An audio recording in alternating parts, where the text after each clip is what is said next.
सो hey guys welcome back, स्वागत है आप सभी लोगों का एक और नई वीडियो में। तो अगर आपको नहीं पता तो अभी रिसेंटली पोकेमॉन जर्नीज के अंदर ऐश ने एक लुकारियो को पकड़ा है। एंड आज के इस वीडियो के अंदर मैं आपको उसी पर्टिकुलर लुकारियो के फैक्ट्स बताऊंगा, यानी कि ऐश के लुकारियो के फैक्ट्स बताऊंगा। तो हाँ, डेफिनेटली सारे फैक्ट्स काफी यूनिक और इंटरेस्टिंग होने वाले हैं एंड इनमें से ज्यादातर फैक्ट्स तो आपको पता भी नहीं होंगे। तो वीडियो को स्टार्ट करने से पहले वीडियो को लाइक कर देना एंड अगर आप चैनल पर नए आए हो तो सब्सक्राइब करके बेल आइकन को प्रेस कर देना। तो वीडियो को स्टार्ट करते हैं, लेट्स गेट स्टार्टेड। तो स्टार्ट करते हैं फैक्ट नंबर 1 के साथ। फैक्ट नंबर 1, तो क्या आपको पता है अगर हम ऐश के क्विलावर को छोड़ दे तो ऐश का रियोलू इकलौता ऐश का पोकेमॉन है जो कि उस रीजन में इवॉल्व नहीं हुआ था जिस रीजन में ऐश ने उसको पकड़ा था। क्योंकि अभी गला रीजन चल रहा है एंड इसके अंदर ऐश सिर्फ और सिर्फ गला रीजन ट्रैवल नहीं कर रहा है बल्कि सारे रीजन में ट्रैवल कर रहा है। एंड ऐश को रियोलू का एग मिला था वर्मिलियन सिटी में जो कि कैंटो में लोकेटेड है और ऐश को रियोलू का एग मिला था वर्मिलियन सिटी के पोकेमॉन सेंटर में। तो इस हिसाब से ऐश ने ऑफिशियली कैंटो में रियोलू को पकड़ा था और फिर फाइनली ऐश का रियोलू इवॉल्व होता है लुकारियो में sword and shield the legends awaken नाम के एपिसोड के अंदर। और इस एपिसोड में इटरनेटस को रोकने के लिए ऐश को गला रीजन में आए थे एंड वहीं पे जब ऐश रोज के साथ बैटल करता है तो ऐश का रियोलू इवॉल्व हो जाता है लुकारियो में। तो हाँ, ऐश ने रियोलू को ऑफिशियली ऑब्टेन किया था कैंटो में, बट वो जाके इवॉल्व होता है गलार में जो कि अलग अलग रीजन्स हैं। और कुछ इसी तरह ऐश ने अपने क्विलावर को ऑब्टेन किया था जोटो में सिंटक्विल के रूप में, बट वो आगे जाके सिनो में इवॉल्व होता है, यानी कि अलग अलग रीजन में पकड़ा था एंड इवॉल्व हुआ था। फैक्ट नंबर 2, तो ये बात तो आपको पता होगा कि लुकारियो एक्चुअली में जेन 4 का पोकेमॉन है, यानी कि सिनो का पोकेमॉन है, बट उसका सबसे पहला इंट्रोडक्शन पोकेमॉन एनिमे के अंदर होइन रीजन में हो जाता है Lucario and the mystery of mu नाम की मूवी में। तो क्या आपको पता जब से लुकारियो को इंट्रोड्यूस करवाया गया, यानी कि होइन में इंट्रोड्यूस करवाया गया, तब से वो हर एक रीजन में अपीयर हो चुका है और वो भी किसी मेन कैरेक्टर के साथ। जैसे कि होइन रीजन में वो तो हमें दिखाया ही गया था Lucario and the mystery of mu में, और फिर सिनो रीजन में हमें मेलिन जो कि एक जिम लीडर है एंड रायली के पास लुकारियो देखने को मिलता है। यूनोवा में ऐश के राइवल यानी कि कैमरॉन के पास एक लुकारियो होता है, कैलोस में कोरिना के पास एक लुकारियो होता है एंड अलोला में प्रोफेसर कुकुई के पास एक लुकारियो होता है, और अब फाइनली गलार में ऐश के पास खुद का एक लुकारियो है। तो हाँ, लुकारियो कुछ उन पोकेमॉन्स में से एक है जो कि अपने इंट्रोडक्शन के बाद से हर एक रीजन में अपीयर हुए हैं।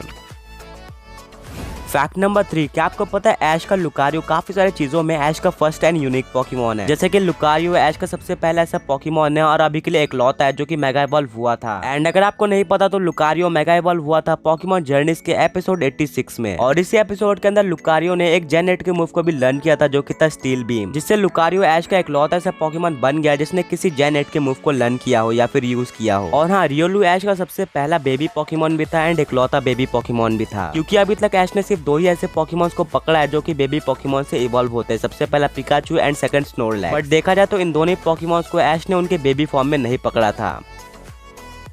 फैक्ट नंबर 4, क्या आपको पता है अभी तक जितने भी एग पोकेमॉन्स हमें पोकेमॉन एनिमे के अंदर दिखाए गए हैं उनमें सबसे फास्ट रियोलू ही इवॉल्व हुआ था। और यहाँ पे मैं सिर्फ ऐश के एग पोकेमॉन्स की बात नहीं कर रहा हूँ बल्कि सारे एग पोकेमॉन्स की बात कर रहा हूँ जितने भी हमें पोकेमॉन एनिमे के अंदर दिखाए गए हैं। एंड उन सारे एग पोकेमॉन्स में हैच होने के बाद सबसे फास्ट ऐश का रियोलू ही इवॉल्व हुआ था, क्योंकि ऐश का रियोलू हैच हुआ था कैरिंग फॉर अ मिस्ट्री नाम के एपिसोड में एंड देन फाइनली इवॉल्व होता है उसके सिर्फ और सिर्फ 24 एपिसोड बाद sword and shield the legends awaken नाम के एपिसोड में। यानी कि सिर्फ और सिर्फ ऐश के रियोलू ने 24 एपिसोड लिया था हैच होने के बाद इवॉल्व होने में, जो कि अब तक के जितने भी एग पोकेमॉन से पोकेमॉन एनिमे के अंदर उनमें सबसे फास्टेस्ट था इवॉल्व होने के लिए।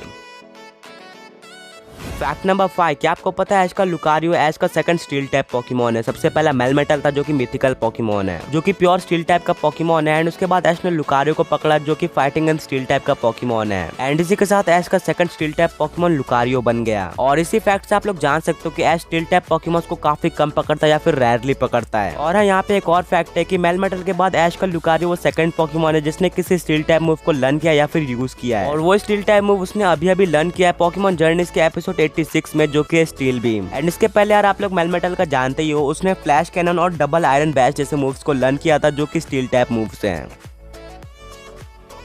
तो आगे बढ़ने से पहले एक पॉकेट क्विज, तो ऐश के लुकारियो को लुकारियो नाइट ऑब्टेन करने के लिए एक पोकेमॉन से बैटल करनी पड़ी थी। तो आपको बताना है कि वो कौन सा पोकेमॉन था और उस पोकेमॉन का ट्रेनर कौन था।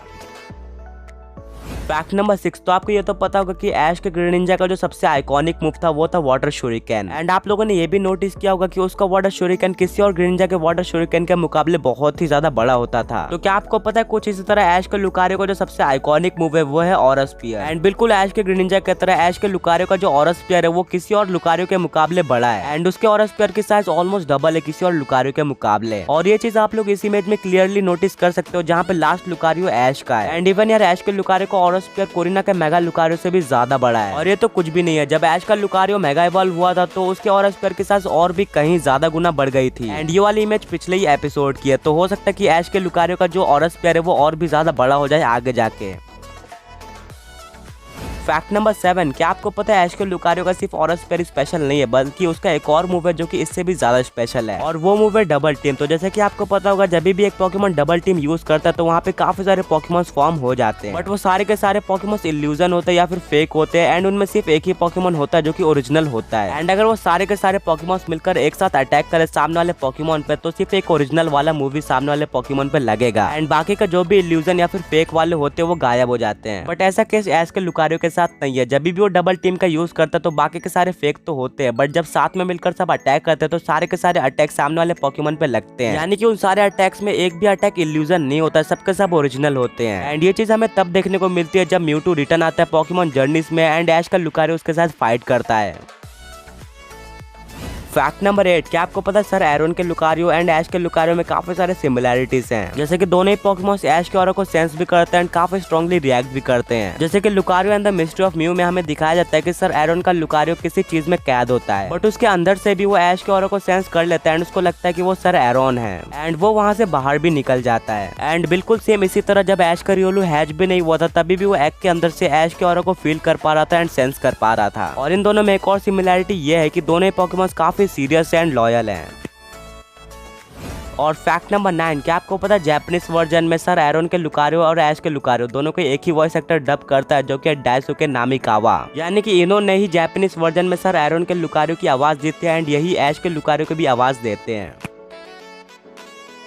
और फाइनली द फाइनल फैक्ट, यानी कि फैक्ट नंबर 10, क्या आपको पता है पोकेमॉन वर्ल्ड में जितने भी लुकारियो है उनके पास एक नेचुरल एबिलिटी होती है, और वो एबिलिटी ये है कि वो अपने सामने वाले अपोनेंट के थॉट्स को भी रीड कर सकते हैं, और साथ में अपने अपोनेंट के मूवमेंट्स का पहले ही पता लगा सकते हैं। और लुकारियो किसी इनविजिबल चीज को भी सेंस कर सकते हैं, जैसे कि घोस्ट पोकेमॉन जो कि दिखते नहीं है।